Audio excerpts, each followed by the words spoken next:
Hola a todos, soy Pedro Santos. Bienvenidos al canal del Búho Entre Libros. Hoy os traigo las mejores novelas históricas del 2019.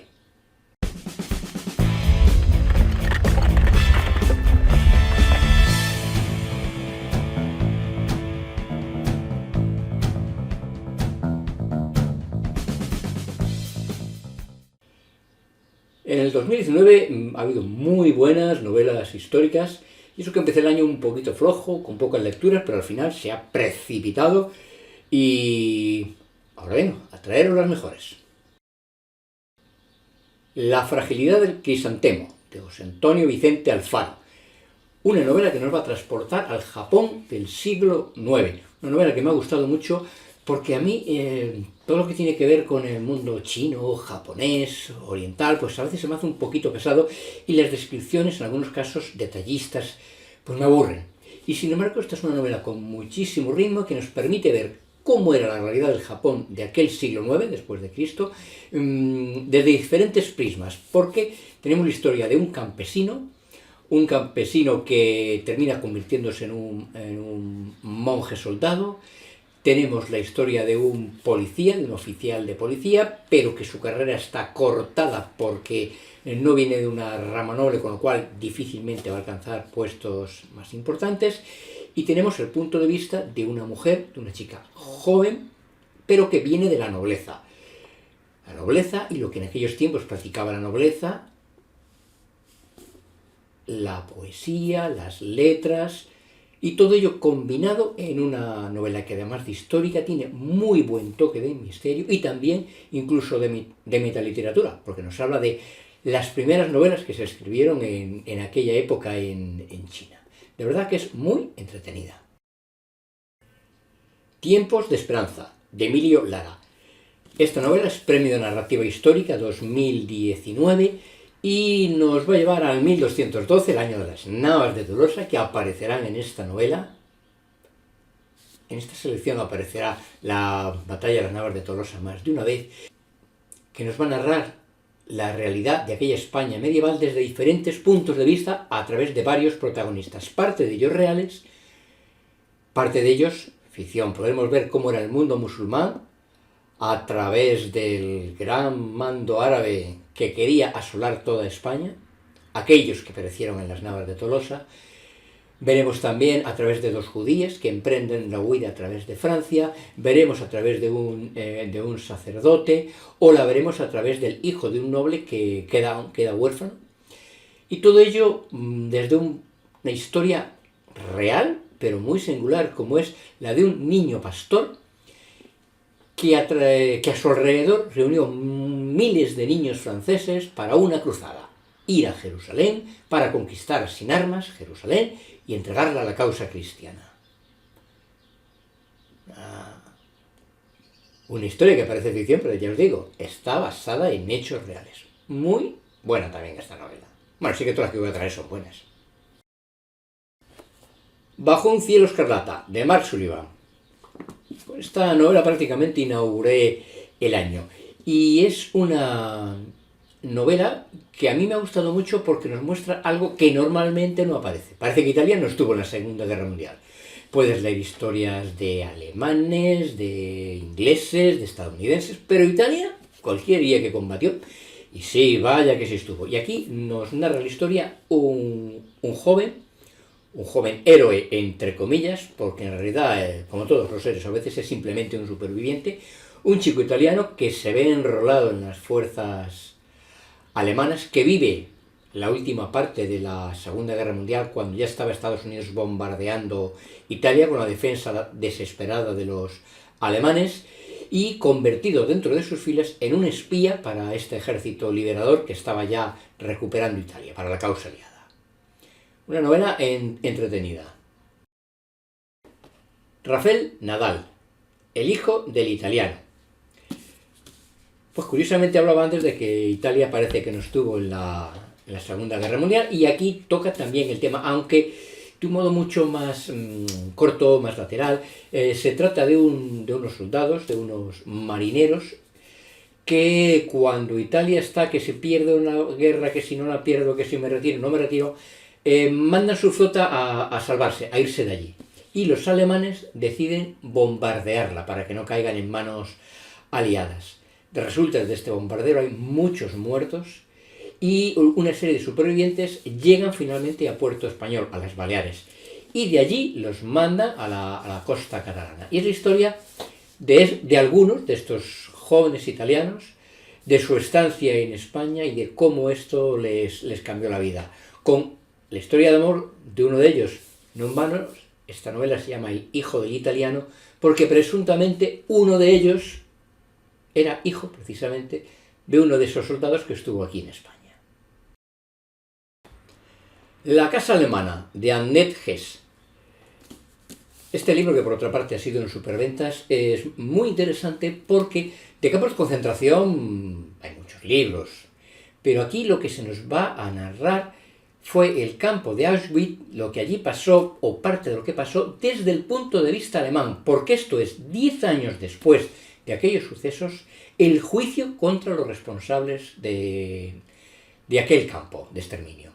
Un juicio contado por los alemanes, montado por los alemanes, y una de las traductoras, precisamente en ese juicio, que lleva un poco de rebote, de casualidad, tiene que traducir lo que alguno de aquellos judíos prisioneros va a testificar, pues se ve inmersa en este juicio y a contarnos esa realidad que en su casa, en cierta manera, como muchos alemanes, también estuvieron implicados en aquel holocausto. Una visión diferente de ese holocausto que creo que es interesante y oportuno leer. Ponte en mi piel, de Emma Lira. Esta autora para mí no es una sorpresa porque ya he leído varias cosas suyas, siempre me han gustado, pero me ha sorprendido el tema de este libro. Si os fijáis la portada, esto además, estos brocados, es preciosa la portada y al tacto también lo es, nos va a narrar la historia real en la que está basada la leyenda de la Bella y la Bestia. De un joven guanche, un joven canario, que nace con un defecto que cubre su piel de pelo, un defecto que además es hereditario, y que por circunstancias varias termina en la corte del rey francés. Así que veremos la historia desde el punto de vista de los franceses con su gran enemigo, que eran los españoles. Y por supuesto, no es la historia de la Bella y la Bestia en el sentido de esa historia de amor, como allí nos lo narran, ella encerrada, no tiene nada que ver, pero sí termina siendo la historia de amor de una joven que se ve obligada por circunstancias políticas a casarse con este hombre que parece una bestia, aunque no fue tratado como tal, porque le dieron cultura. Muy bonito el libro, muy bonito. El paseo de los canadienses, de Amelia Noguera. Una novela que nos va a traer hasta nosotros, que va a sacar a luz unos hechos que, como me decía su autora, y lo veréis en este canal en una entrevista que saldrá en breve, no se ha sabido nada porque ni los autores de la matanza, ni los que podían haber sacado a la luz de los hechos, los republicanos, no, tampoco estaban interesados, porque aquello no deja de ser la historia del abandono de un pueblo por parte de los que tenían que protegerlos. No les mandaron refuerzos, no les mandaron munición, y aquello fue una masacre. Aunque esta masacre de la que se nos habla nunca debió tener lugar. Cientos de miles de personas, 200.000 calculan, huyeron de la carretera que lleva de Málaga a Almería y fueron ametrallados por aviones italianos, y desde los barcos alemanes y españoles que veían los niños, se veía la carretera, se veía quienes habían, fueron ametrallados y bombardeados. Miles de muertos, nunca se ha sabido cuántos ha habido. Basado en testimonios reales, que a través de internet, que a través de los escritos se han dejado, va a montar ha montado Amelia Noguera esta historia muy emotiva, que trata, además de estos hechos, que no vienen a ser más que un tercio del libro, todo hay que decirlo, la historia de una amistad entre dos niñas, una amistad por encima de clases sociales y de pensamiento. Lo único que importa para ellas es esta amistad. Una novela dura, muy dura por momentos y muy emotiva. Os la recomiendo. La segunda expedición, de Alan Pitronello. Esta novela es el 8º premio de novela histórica Ciudad de Úbeda. un joven escritor que debutaba con esta novela, una novela que a mí me ha encantado. Sí os digo que el arranque de la novela puede parecer un tanto lento y premioso, pero en cuanto coge ritmo, y eso no va más allá de 50, 70 páginas, es que no la puedes soltar porque no deja de ser una historia de aventuras, de esas de capa y espada. Bueno, espada no, ropera, una espada corta que llevaban y que se escondían debajo de la capa, de ahí ese nombre, con sus duelos, con su honor, y que nos lleva a la conquista de América. La expedición, esta segunda expedición, va a la isla de Yucatán. Y no me va a corregir el Wheaton, no me he equivocado. Una isla era lo que creían que era Yucatán, cuando en el fondo todos sabemos que es una península y que es ya parte del continente americano. Pues es esa expedición que va a ir allí, que algunos van a saber realmente qué había allí, y de ahí vinieron las siguientes expediciones, la que mandó Hernán Cortés para hacerse con el Reino de México, porque sí, aquello era la antesala de México. Una historia de honor, de un joven que por honor se ve envuelto en una serie de avances que le llevan a terminar embarcado en esta expedición. De verdad, muy divertida, muy aventurera esta novela. Sidi, de Arturo Pérez Reverte. No me atrevo a decir que esta ha sido la novela histórica más vendida este año, porque los primeros meses estuvieron dominados por una novela que es del año pasado, por Julia, de Santiago Posteguillo. Pero desde que salió, después del verano, esto ha arrasado. Prácticamente número uno seguía la última semana antes de grabar esta novela.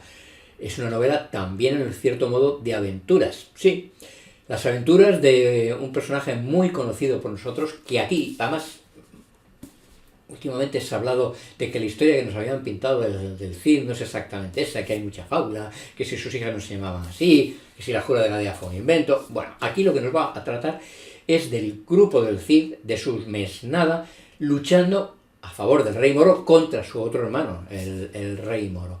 De su manera de moverse, de su manera de actuar, de su orgullo, de su linaje, de su fe, de todo ello, de esas tropas que lucharon junto al Cid, nos va a hablar en Sidi Arturo Pérez Reverte. Ha dicho que no hay más libro que este. Lo ha dicho y lo podéis comprobar en internet, hay entrevistas suyas grabadas diciéndolo. Lo dudo.